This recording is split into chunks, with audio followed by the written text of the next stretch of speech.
All right, hi friends, my name is Val and I'm so excited to do some yoga with you today. You can do this by yourself or with your brothers and sisters or anyone else that you live with at home. So I'm gonna have you start by sharing, and you can pause the video if you want to. I'm gonna have you share what your favorite color is and why. And the reason we're doing that is because we're going to read a book today called Maybe Something Beautiful, and you'll see how art helps to transform a neighborhood. So I'll go first. My favorite color is green because it reminds me of nature and the leaves and the flowers that will be coming here so soon with spring starting. So go ahead and turn and tell someone near you, or just think to yourself, what's your favorite color and why?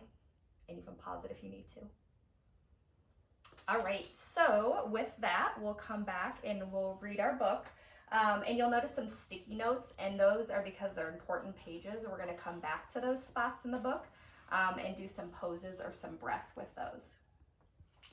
In the heart of a gray city, there lived a girl who loved to doodle, draw, color, and paint. Every time she saw a blank piece of paper, Mira thought to herself, maybe.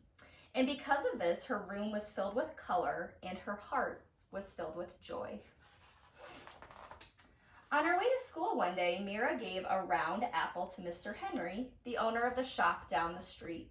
She gave a flower to Ms. Lopez, the lady with the sparkling eyes. She gave a songbird to Mr. Sachs and a red heart to the policeman who walked up and down the streets. On her way home, Mira taped a glowing sun onto the wall, hiding in the shadows. Her city was less gray, but not by much. The next day, Mira saw a man with a pocket full of paintbrushes. He gazed at the wall and he looked at her son. He held his fingers up in a square and peered through them. He said thoughtfully. What do you see? Mira asked. Maybe something beautiful, the man replied. Then, just like that, he dipped a brush in the paint. Bam! Pow! The shadows scurried away. Sky blue cut through the gloom. The man's laughter was like a rainbow spreading across the sky. Who are you? Mira asked. I'm an artist, he said, a muralist. I paint on walls. I'm an artist too, she told him, and he handed Mira a brush. Then come on. Mira dipped it in the loudest color she saw. Yowee! The wall lit up like sunshine. As the man drew pictures on the bricks, Mira added color, punch, and pizzazz. Soon, Mr. Sachs joined in. Then came others. Everyone painted to their rhythm, salsa, merengue, or bebop. Even Mira's mama painted and danced the cha-cha-cha. The whole neighborhood became a giant block party. Until, maybe turn to someone next to you and tell them, what do you think is going to happen next? You can pause it if you want. The policeman walked up. Excuse me, he said. The music stopped. Mira put her brush down. They were surely in trouble. The officer cleared his throat and then paused. May I paint with you? He asked. So Mira handed him a paintbrush and the music started again.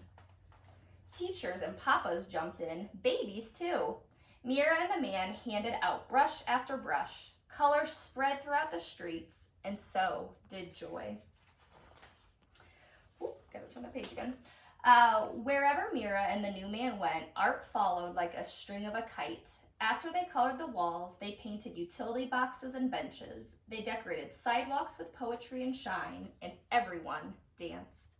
Together, they created something more beautiful than they had ever imagined. When their clothes were splattered with a million colors, everyone sat down to rest, except the muralist. His eyes sparkled. You, my friends, are all artists, he told them. The world is your canvas. He smiled wide, then pulled everything together in big, sweeping motions. His paintbrush was like a magic wand. And when he was finished, Mira added, One more bird way up in the sky. Maybe, she thought, just maybe. So if you want to learn more, it is based on a true story, so maybe Google it and see what city inspired this book. All right, but with that being said, we'll go ahead and get started with our breath first, because usually in yoga we really think about our breath, and then we'll do some poses. So at one point at the very beginning of the story, Mira gave the policeman a heart. So we're going to do some heart breathing. Okay, so for that, I'm going to have you, the best you can, if it's not perfect, don't worry, put your hands in like a heart shaped, and I'm going to have you start here and breathe in. And then breathe out, push your heart out into the world. And your heart might change shape a little bit. Breathe in. And breathe out. We'll do a few more together. Breathe in. And out. And if you want, you can pause and keep doing some more breaths, but we'll go ahead and move into our poses. So the first pose that we are going to do, if I can find my sticky note, is going to be apple pose. And hopefully you've been moving a little bit today, but if you need to stretch before you get into this pose, feel free. So she gave him an apple. So we'll use our imagination a little bit, but we'll try to shape ourselves like a round apple the best we can. So you'll lay on your belly, and then you'll reach back if you can and grab one foot, and then you'll reach back and grab the other, and you can stay right here, or you can try to lift yourself up and round like an apple. And we'll try to take 3 breaths in each pose. So we'll breathe in and out. Feel yourself rise as you breathe in and out. And one more, breathe in and out. And then gently release. Remember, yoga should never hurt. So if something doesn't feel right, you don't have to do it. You can just practice your breath or something like that. All right, we did apple. Now I noticed that there were lots of trees in the city even before they started to paint. So we'll do tree pose. I've got some stuff on me. Many of you probably know tree pose. So you can put your foot on your calf, or you can pull it up here if you want. Ooh, and if you fall, it's okay. So breathe in. And if you want to try to close your eyes, you can. Ooh. And like I said, if you fall, it's okay. We'll do 2 more breaths. And one more. All right, and what we do in yoga on one side, we always get to do on the other. So we'll breathe in and out. Breathe in and out. Maybe look at the window if you're by a window and look at the trees outside. All right, and then come on down. The next one that we're going to do is going to be called Paintbrush Pose, based on all the painting that they did. So paintbrush, sometimes you maybe have heard of it called mountain pose. So you'll stand nice and tall, and then we're gonna imagine that our fingers are like paintbrushes. So you'll reach up, and then you can imagine maybe you can go side to side. Don't forget to breathe. Imagine that you're painting maybe something beautiful. You could even paint down, and then up, whatever feels good with your hands. And paintbrush pose, maybe you're painting your favorite color you shared earlier. All right, this one we're gonna move a little bit. I loved this page where she said that she chose the loudest color she saw and the wall lit up like sunshine. So we're going to start low, and then we're gonna light up, and we're gonna stand here and try to balance on one foot. Okay, then we'll go down, and we'll come up and try to light up, ooh, like she did.